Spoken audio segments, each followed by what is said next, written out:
नमस्कार, India report में आप सभी का स्वागत है। बिहार चुनाव की सरगर्मी तेज है। लगातार तमाम राजनीतिक पार्टियां जनता को, वोटर्स को लुभाने की कोशिश, उसकी कवायद में लगी हुई है। लेकिन जीतेगा वही जिसकी रणनीति सबसे ज्यादा प्रबल होगी। और इस बार माना जा रहा है, और जैसा कि दिख भी रहा है, कि बिहार का चुनाव सिर्फ एनडीए और महागठबंधन के बीच में नहीं है, बल्कि इस बार का चुनाव बहुत ही दिलचस्प होने जा रहा है। और दिलचस्प इसलिए होने जा रहा है क्योंकि इस बार चुनावी मैदान में वहां पर पीके हैं, प्रशांत किशोर हैं, उनकी पार्टी जनसुराज है। दावा किया जा रहा है कि इस बार प्रशांत किशोर किंग मेकर की भूमिका में होंगे, यानी कि अधिक से अधिक सीटों पर जीतने की उनकी पूरी कोशिश होगी। लेकिन जीतेंगे कैसे और कितनी सीटों पर जीत पाएंगे, कैसे किंग मेकर बन पाएंगे, ये बड़ा सवाल है।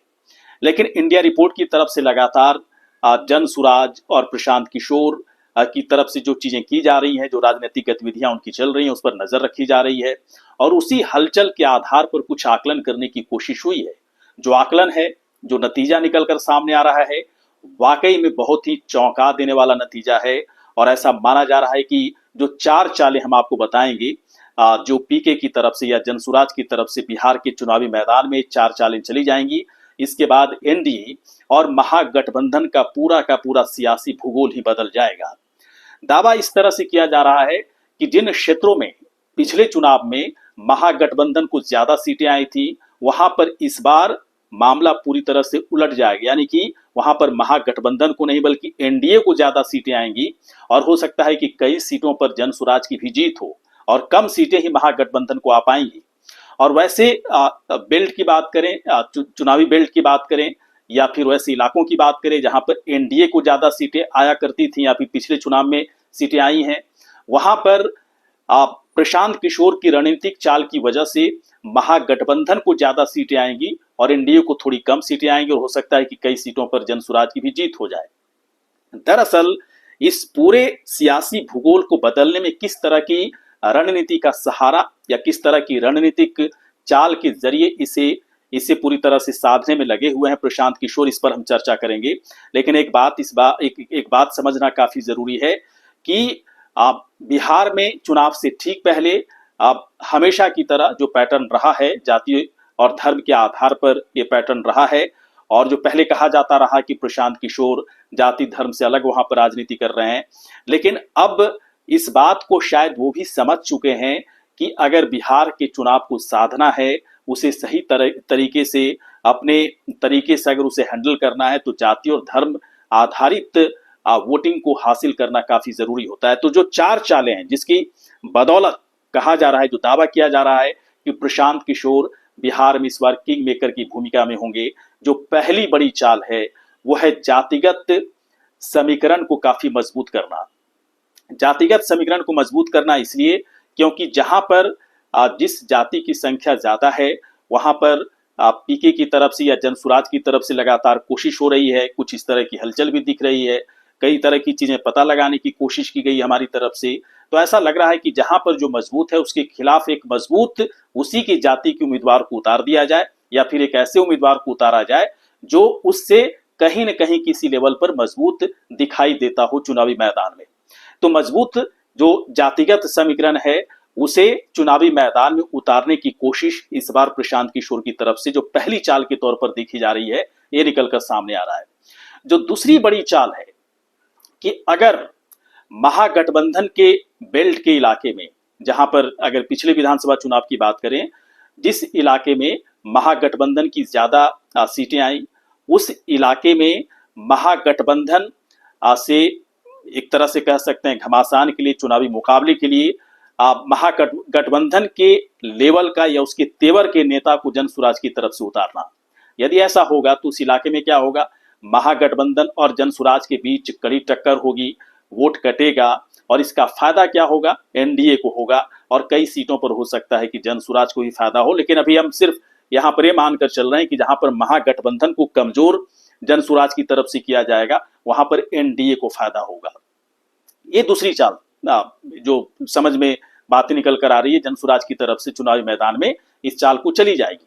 जो तीसरी चाल है कि जहां पर एनडीए मजबूत है, है ना।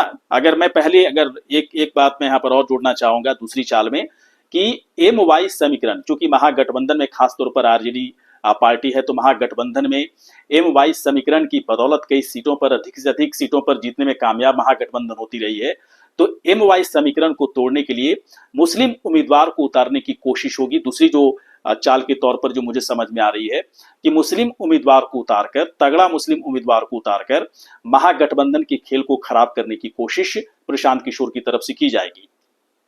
तीसरी जो चाल है कि जहां एनडीए मजबूत है वैसे इलाकों में मजबूत सवर्ण उम्मीदवार को उतार दिया जाए ताकि एनडीए से सीधा मुकाबला हो सके, और ऐसे हालात में एनडीए और जन सुराज के बीच में कड़ी टक्कर होगी, वोट कटेगा और इसका फायदा महागठबंधन को हो सकता है। इस तरह के आकलन के हिसाब से जो चीजें अगर बात करें तो इस तरह की चीजें निकलकर सामने आ सकती है। तो कोशिश ये होगी, मतलब जो तीसरी जो चाल या कह सकते हैं रणनीतिक एक तरह से जो चाल है प्रशांत किशोर की तरफ से इस बार के चुनावी मैदान में, वह है कि सवर्ण मजबूत उम्मीदवार को एनडीए उम्मीदवार के खिलाफ उतार दो, कड़ा मुकाबला होगा और इस कड़े मुकाबले में इसका फायदा, वैसे जनसुराज तो चाहेगा कि मुझे मिले, लेकिन इसका फायदा चूंकि वोट कटेगा तो इसका फायदा महागठबंधन को होगा। चौथी जो बड़ी चाल है और यही सबसे इंपॉर्टेंट है, सबसे महत्वपूर्ण चाल है कि जहां पर एनडीए और महागठबंधन कमजोर होगा वैसी सीटों पर जन सुराज की जीत होगी। और हम लगातार इस बात की कोशिश कर रहे थे कि कितनी ऐसी सीटें हैं बिहार में जहां पर एनडीए और महागठबंधन से जनता का मूड खराब हो चुका है। जनता चाहती नहीं है कि एनडीए की किसी पार्टी को वो वोट करें या फिर महागठबंधन की किसी पार्टी को वोट करें। तो ऐसी जो सीटें निकलकर सामने आ रही हैं, करीब 25 से 30 सीटें आ रही हैं। मानकर चलें कि 25 सीटें ऐसी हैं जो कमजोर है, और ऐसी कमजोर सीटों पर जन सुराज सीधे तौर पर जीत दर्ज करना उसके लिए एक तरह से संभव हो पाएगा। तो जो चौथी चाल है जन सुराज की सबसे कह सकते हैं कि ट्रम्प कार्ड की तरह है, और इस बार चुनावी मैदान इस चौथी चाल की बदौलत यानी कि 25 सीटें हासिल तो करेगा ही, साथ ही साथ किंग मेकर बनेगा। और सबसे बड़ी चाल है कि बाकी जो दो चालें जो जातिगत, जो तीन चालें हैं जातिगत मजबूत उम्मीदवार को साधने की कोशिश चुनावी मैदान में, उस समीकरण को साधने की कोशिश, दूसरी जो चाल उनकी तरफ से चली जाएगी कि कैसे एमवाई समीकरण को ध्वस्त करेंगे, तीसरी चाल कैसे सवर्ण उम्मीदवारों की बदौलत एनडीए को कमजोर करेंगे उसी के बेल्ट में। ये जो बाकी के तीन चालें हैं इसमें एनडीए और महागठबंधन का वो खेल खराब करेंगे, और चौथे चाल में, मतलब जो चौथी उनकी चाल होगी, रणनीतिक चाल होगी, उसमें जन सुराज को 25 सीटें आ सकती हैं। और अगर ऐसा करने में वो कामयाब हो जाते हैं, उनके लिए संभव हो पाता है, तो मानकर चलें ये दावा किया जा रहा है कि इस बार चुनाव के जो नतीजे आएंगे उसमें किंग मेकर की भूमिका के तौर पर प्रशांत किशोर होंगे। और प्रशांत किशोर को इसीलिए कहा जा रहा है कि कुछ हो या ना हो, उनकी सरकार बने ना बने, लेकिन उनसे पूछ करके ही सरकार बनेगी, क्योंकि वो किंग मेकर की भूमिका में होंगे। वो सरकार में शामिल होंगे नहीं होंगे, या फिर पूर्ण बहुमत की सरकार चाहेंगे, फिर से वो फ्रेश चुनाव कराना चाहेंगे, अलग बात है। लेकिन अगर जो चार तरह की रणनीतिक चालें उनकी तरफ से चली जाएगी, अगर ये चुनावी मैदान में कामयाब हुआ तो इस बार बिहार में सरकार बनेगी, तो पहले पूछना होगा प्रशांत किशोर से कि सरकार बनाए या नहीं बनाए, आप किससे समर्थन करेंगे।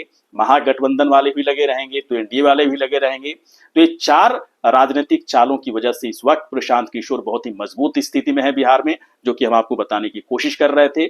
यदि आपको भी लगता है कि उनकी ये चालें कामयाब होंगी इस बार चुनावी मैदान में और कुछ ठीक ठाक वो सीट हासिल कर सकते हैं, तो आप अपनी राय रखें कि इस बार के चुनाव में कितनी सीटों पर जीत दर्ज की जा सकती है जनसुराज की तरफ से।